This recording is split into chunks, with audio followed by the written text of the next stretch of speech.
Hi everybody, my name's Kay. You're watching Amidst the Gray.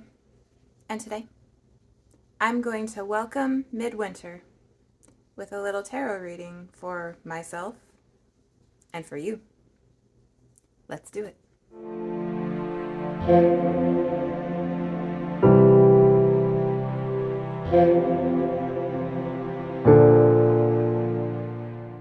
I'm filming this on February 4th of 2023. Technically, where I live in Washington State in the Northern Hemisphere, it was the peak of winter or midwinter or the cross quarter of winter yesterday. The sun entered 15 degrees Aquarius yesterday.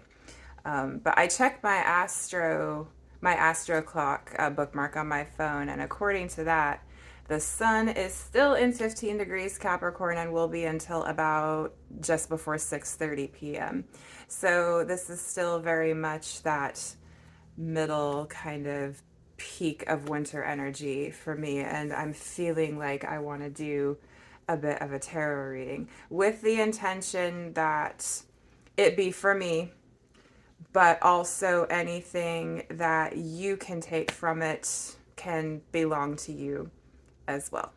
When I thought about which deck I wanted to use for this reading, the first one that popped into my head was the Texture Tarot, which is interesting just because this is a deck I don't use very often, and I haven't used it in quite some time, but I'm really feeling this is the one to use for this kind of midwinter reading. This is going to be a tarot only reading because for me this is very much an energetic assessment, I suppose, of where I am and where you may potentially be during this peak of the winter season. If you live in the southern hemisphere, you can apply this to your season of summer, because for you this would be the peak of summer, or the summer cross quarter. So take it how it applies to you should you feel called to do so. But yes, I'm going to use the Texture Tarot today. I intend to do a 4-card spread with specific positions. Actually, technically 5-card, because me and the bottom of the deck, we have a thing. So I will be taking the undercurrent influence, kind of relating to what the other 4 cards have to tell us. But first, chai, because chai is life. So good. Okay, let's see what this reading has to say. Okay, so I'm actually going to try doing this talking while I'm doing the reading versus voiceover, just for kicks to see how it turns out. If it's absolute rubbish and it turns out awful, then I will extract the audio and do a voiceover for the duration of the reading in this video. I am going to do the obligatory oiling of the hands because this is just something I do before I read. I've done this in other videos and I've mentioned it before, and I always use the Aveda Shampure oil. It's a clearer bottle, so it's kind of hard to see, but this is my favorite oil. I love it, and this is the oil I use pretty much before I do any reading. So, as I said before, this is going to be a 4-card spread plus the undercurrent, the bottom card, so there'll be 5 cards in total. And what I'm intending to do for the spread positions are, at the top, it's going to be something that's going well, that's working well so far in this winter season. So going well at the top. To the left here, my intention for this position is something that needs work. Maybe something that's off to a good start, but it needs some attention, maybe needs tweaked, needs a bit of improvement here on the left. So working well, needs work. At the bottom, I'm going to do something that needs to be let go of. So it's done, it's over, it's time to let it go. So working well, going well, needs work, let go. And then on the right is something to bring in, maybe that I haven't considered yet. So from the top, counterclockwise, working well, needs improvement, let go, bring in. I hope that makes sense. Just kind of an all-around kind of energetic snapshot kind of where I am and maybe you are right now for the middle of winter. If you're familiar with the Texture Tarot, then you know all about the cardstock situation and kind of how that works.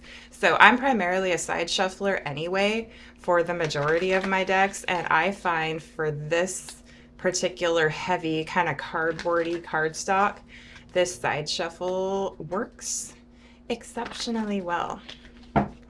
I really don't have much issue with this. I find side shuffling as a whole will get through even the most stubborn of decks. It's not perfect, but it works for me. So the way I typically do a reading, sometimes I will shuffle, I will hand over hand shuffle for each individual position. Other times I will just cut the deck in thirds, restack, and then draw from the top. And that's what I'm going to do here. I feel called to do that for this reading. So I'm going to go over one, over another, then I pick up the center, then I put that to the left, then bring that to the right, and I have my full deck again. So we'll start with position one, which is something that's working well. And isn't this perfect? It really, really is. My light is kind of bright, so I'm sorry about that. But Queen of Pentacles. Queen of Pentacles represents something that's working well for me right now, and maybe for you. And if you watched my video on my part one of working with the court cards, the pages, I mentioned how I see court cards as behavior. They are persona for me. An aspect of behavior, whether it's for myself or someone else that is relevant to the situation. In this case, for me, this is about where I am at this moment in time. And for you, it can be where you are. And so this very much represents the Queen of Pentacles aspect of my persona. So the Queen of Pentacles for me is water of earth. I'll get into that more when I do the Queens. That will be part 3 of my court card series. But water of earth, and kind of the emotion in the physical or the material. And this is something that I have been working very hard to cultivate this season. January was a season of being sick for a good chunk of the month. End of December wasn't too bad, but January was rough. January was a month of germs and of being busy with appointments and the beginning of some pretty big life changes in my household. And so I've really been trying to embody kind of that nurturing of the physical. I've been trying, since I've been sick, I've been trying really, really hard to take care of my body a little bit better than I had been, because I realized that I really could have been doing a better job at that. And so I've been really working hard to kind of cultivate my grounding practices, all of those physical movement aspects of my life that really, really do help keep my energy and my mental health in check. And I very, very, very much have been, I feel, at least trying to put myself in this energy. And it is in the working well position. So that tells me that what I'm doing is good. And I should probably keep doing that, which I fully intend to. So if you are applying this to you, take that how it connects for you. But going well. The embodiment of the persona of Queen of Pentacles. I'm feeling really, really good about that. Normally what's really strange is normally I would lay the cards all out before I flipped each one over. But for some reason, I don't feel called to do that right now, which is why I subconsciously flipped this over, I think. And so we're just going to keep going. Okay. I tilted this up a little bit so the lighting wouldn't be so harsh. Hopefully that is showing okay. This Queen of Pentacles is really gorgeous. Look at that. This looks like water down here. So feet in the water and hands in the clay. Very water of earth. That's really lovely. I'm really thrilled that I got that card actually for that position. Okay, next position over. Something that maybe needs some work, needs some improvement. Maybe going well, I'm on the right track, but I might need to kind of beef it up a little bit.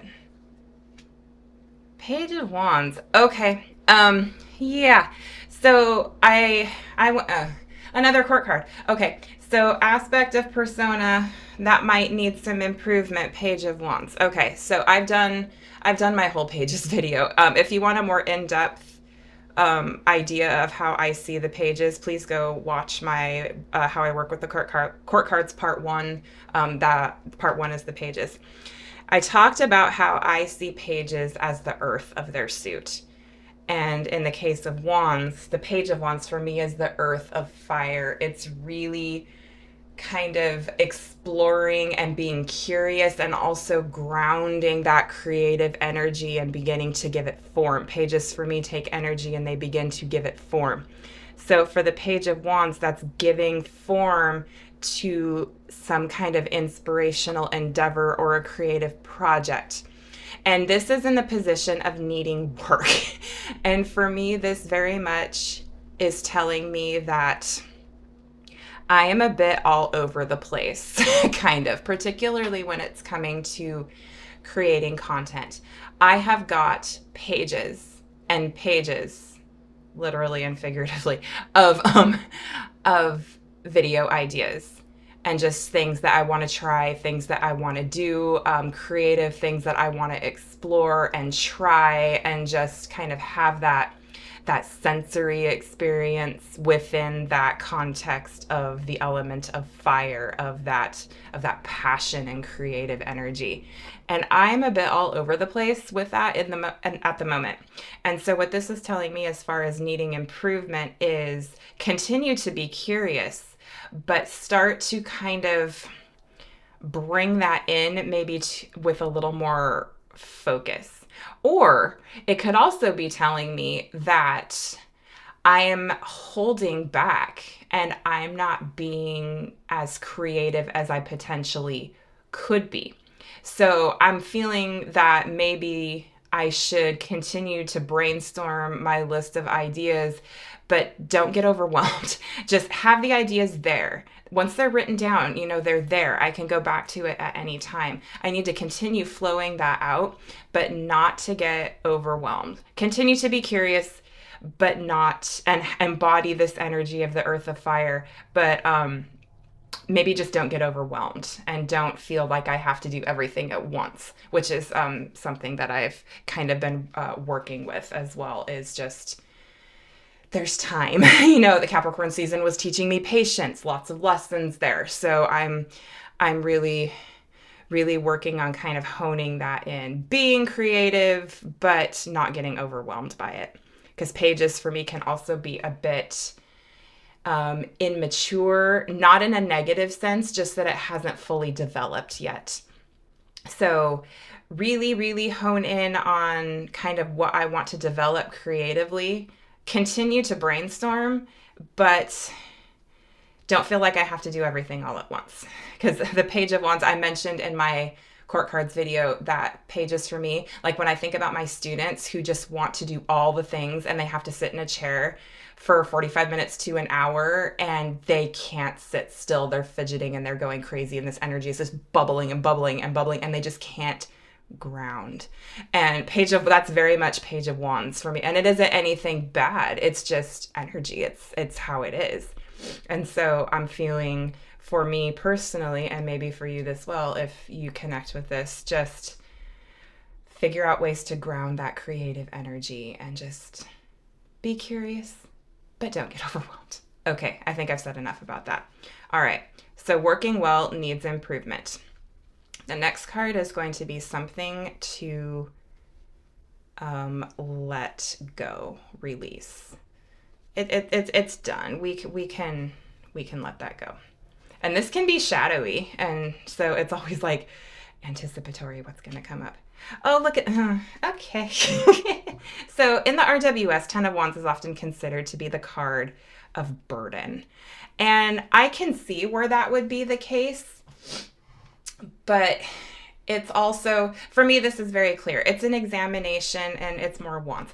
It's an examination of what to keep and what to literally release. Tens for me are about transition. They're less about attainment or completion. For me, that's the nine. The nine is sort of that I'm here, I've done it. But now with the 10, you have that potential of the one and the infinite nature of the zero.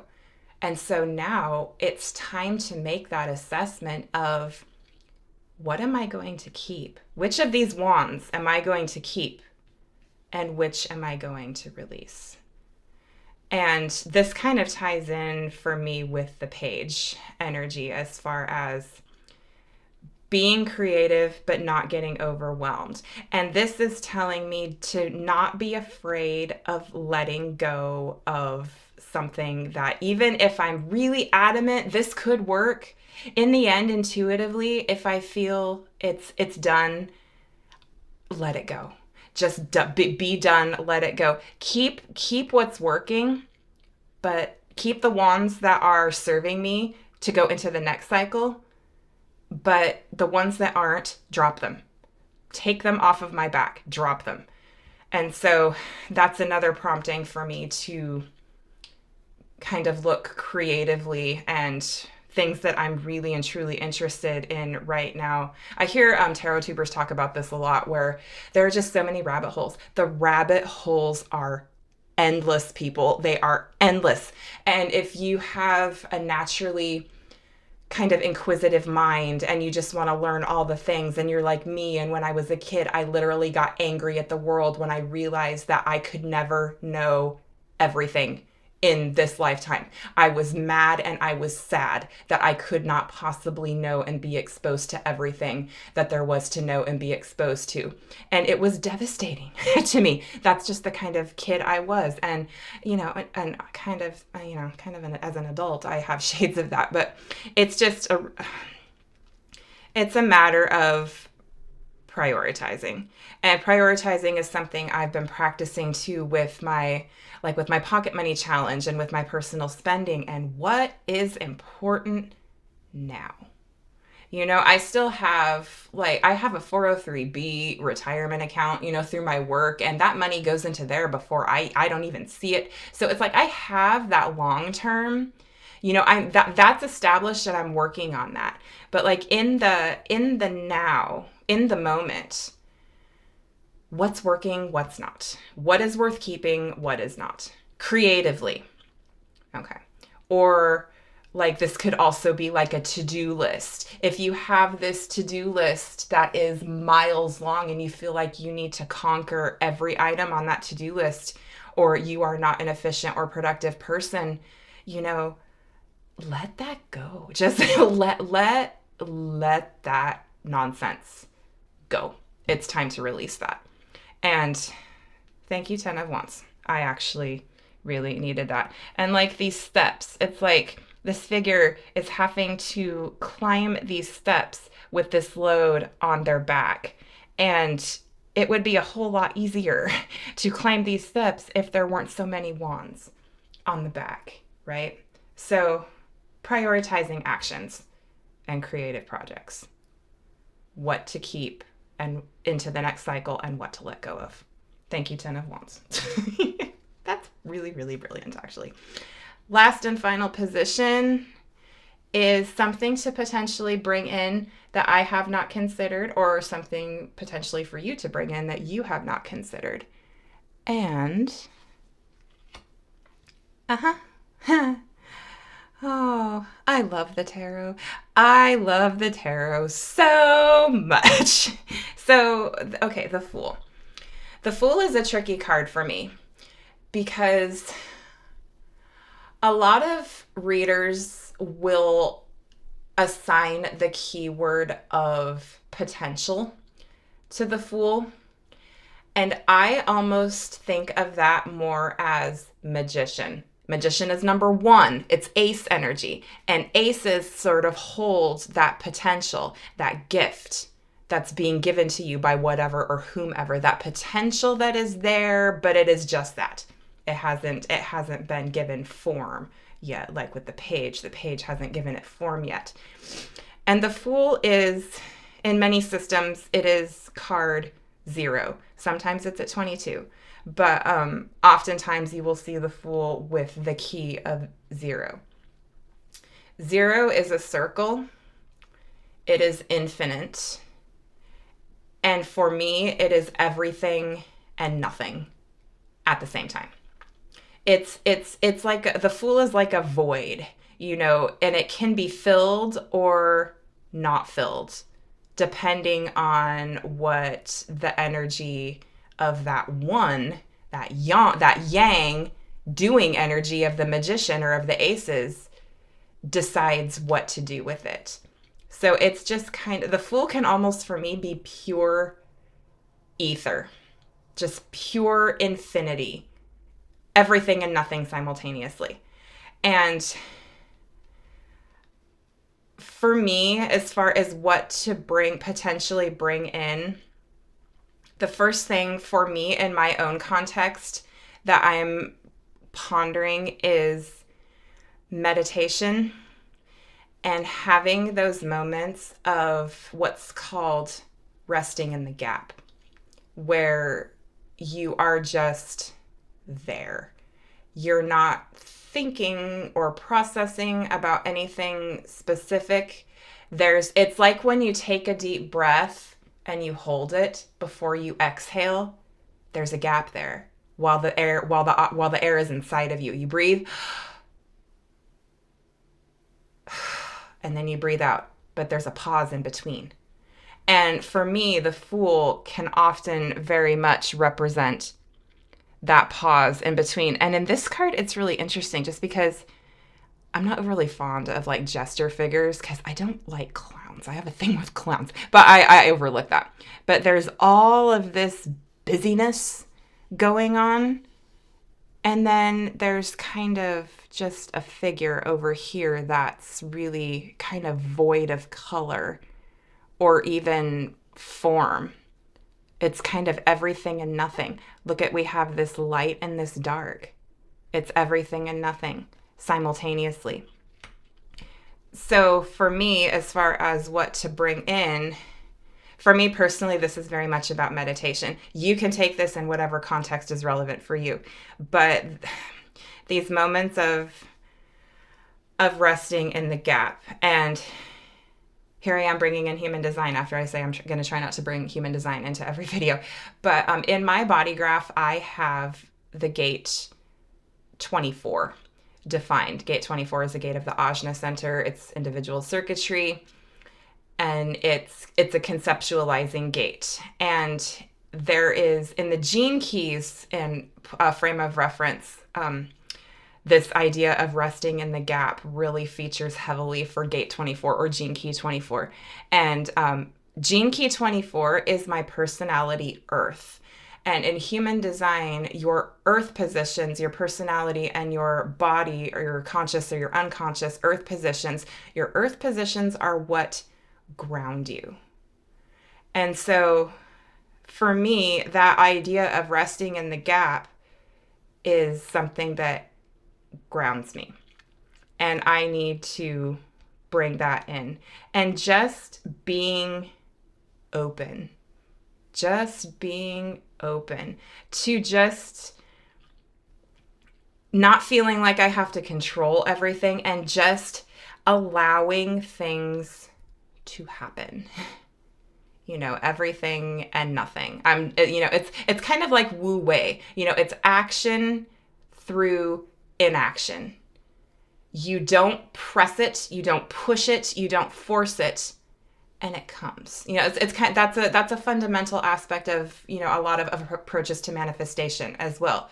You put it out there and you let it go. You put it out there and you let it go, and then you receive it, and then you express gratitude even before you receive it, but especially after you receive it. So it's this just being open and working with my other forms of divination. I did a video about working with Cledons, and that has been extremely impactful, and that has been an ongoing practice. And that for me can also kind of tie in here to this Fool energy. There's also some interpretations for the Fool about the figure being mad or like a madman. I don't particularly ascribe to that, but there's an aspect of playfulness there. And especially because I have a page in the kind of needs work or could do better or maybe time to refine a little bit, maybe I just need to bring in a little more fun to my life. Fun is hard for me, you all. I like to think I can be a very fun person when I want to be, but I feel my energy is very focused on the mundane. I'm a single parent. I work full time. I have a 17-year-old who is graduating high school this year and has enlisted in the military. And my life right now is very, very mundane. Get up, go to work, make sure he has what he needs, and all of that. It's very mundane. And so this can also for me be, I just need to maybe bring in a little more of that fun, playful, maybe even mystical or esoteric energy. Just don't be afraid of the unknown. I need to bring the unknown. Unknown can also be another keyword for me. The unknown, I need to bring in the unknown. I need to allow the unknown to be more present in my life. And yeah, I think I'm going to leave that there because I don't want to get too terribly rambly. I think I already have, so sorry.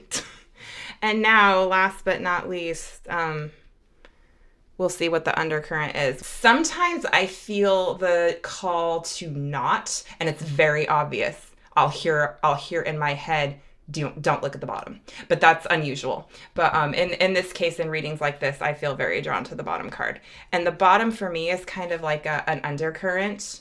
It's an influence that is affecting all of this, but I might not even have an inkling as to what that might be. It can also be like a subconscious influence or an external influence, something in your environment or something concerning another person or something concerning some kind of divine event that has not transpired, but, could potentially impact you in your future or even now, but in a way you might not be realizing. Okay, bottom of the deck.